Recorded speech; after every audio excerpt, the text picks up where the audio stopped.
think different. We have all seen these Apple commercials.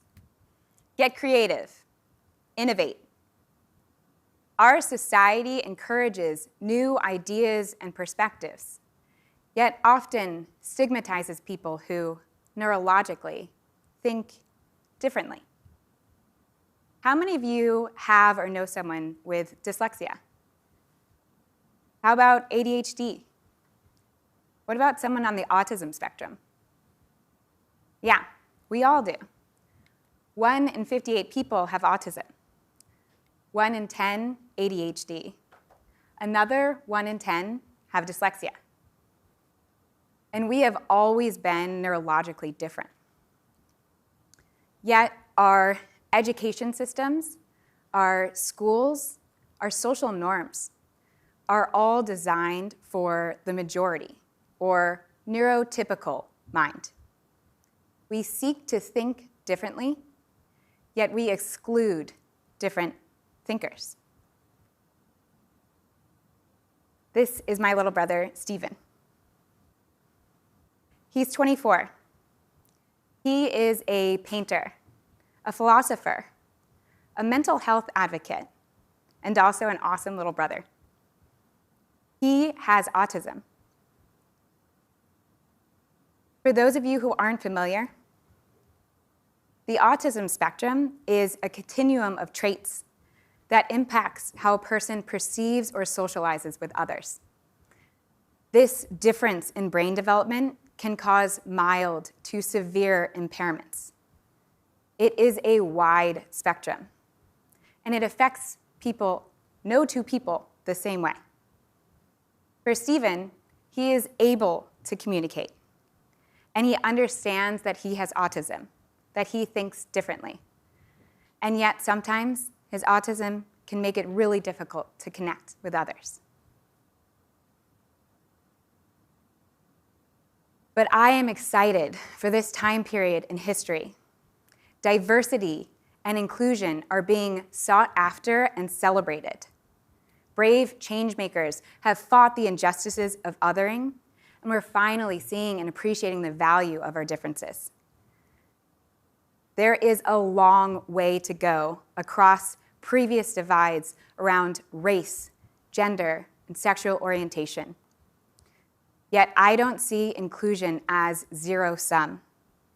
And I'd love to add to this rich conversation the concept of neurodiversity. Neurodiversity is a term first coined in 1988 by Judy Singer, the Australian sociologist. And it is a concept that regards individuals with differences in brain function and behavioral traits as part of the normal variation in the human population. Because like biodiversity, that accounts for the rich vibrance in our natural environment, neurodiversity accounts for the fact that all of our brains are neurologically distinct. Whether it is autism, ADHD, or another neurodivergency, we really all do think differently. I fell in love with this term because it doesn't focus first on impairment.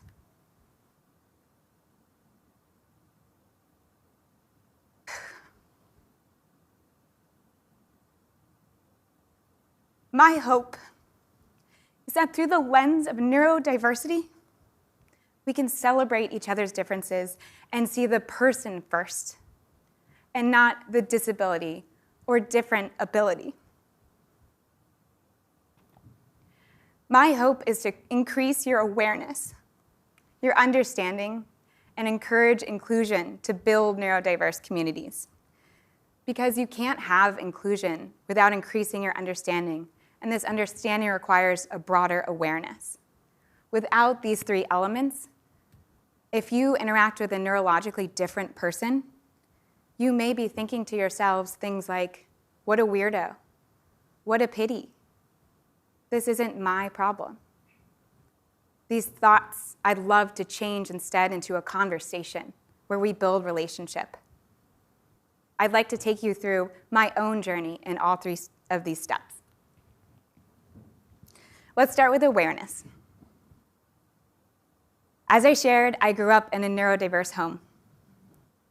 Through conversations with my brother, I learned a lot around how autism affects him, and also through seeing how other people treat him when we're in public.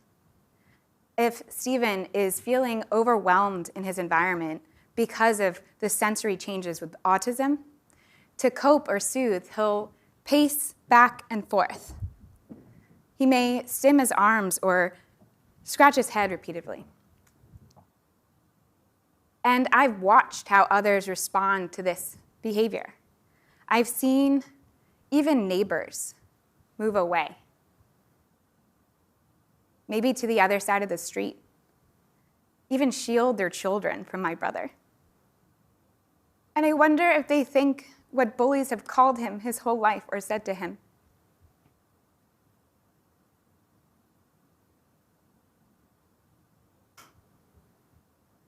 What a weirdo.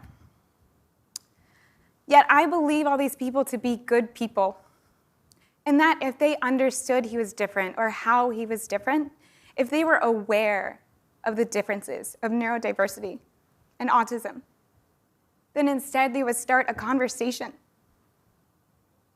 They would say, "Hello, how are you?"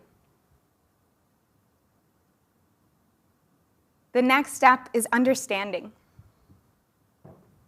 I spent my summer living in intentionally inclusive community where neurodiverse people lived together and shared housing and life. And I found even myself thinking this. What a pity. What a pity that my new roommates have challenges around things that I take for granted every day. And when it comes to different abilities, this can be the default. But it doesn't have to be our default.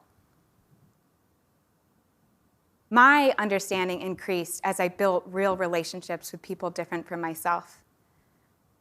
I met Nadia, and we went dancing all night long, and Marie, whose love of music took us to the local music school for lessons, and my neurodivergent friend Carrie, who despite being only able to communicate through eye blinks, got her best friend laughing up a storm every single day.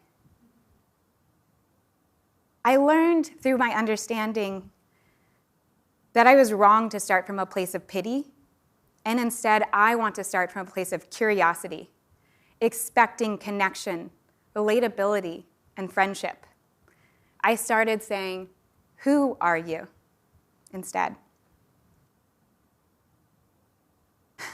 The next step is inclusion.